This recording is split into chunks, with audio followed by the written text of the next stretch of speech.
پھر جب نبی علیہ السلام کے گھر والے آل بیت کی طرف اشارہ کیا جاتا ہے، مسلمان کو بتایا جاتا ہے آل بیت سے گھر والے مراد ہیں، اور گھر والوں میں سب سے پہلے بیویاں آتی ہیں۔ حضرت خدیجہ، حضرت عائشہ صدیقہ، نبی علیہ السلام کی جو بیویاں ہیں ساری امت کی مائیں ہیں، یہ سب سے پہلے نبی علیہ السلام کی آل بیت ہیں۔ اور ایک مسلمان کو بتایا جاتا ہے صحابہ کرام بھی ایمان کا مرکز ہے، آل بیت بھی ایمان کا مرکز ہے۔ جو آدمی صحابہ کرام کو لے لیتا ہے، آل بیت کو چھوڑ دیتا ہے، وہ بھی گمراہ ہو جاتا ہے۔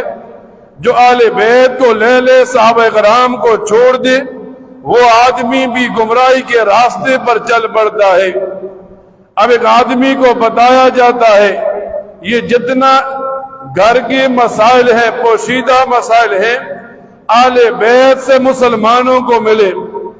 بڑے بڑے صحابہ کرام مسئلہ پوچھنے کے لیے اما عائشہ صدیقہ کے دروازے پر جاتے تھے، تو فرمایا مسلمان کو بتایا گیا بار کے مسائل بتانے کے لیے صحابہ کے پیچھے چلیں گے، گھر کے مسائل کو سمجھنے کے لیے آل بیت کے پیچھے چلیں گے۔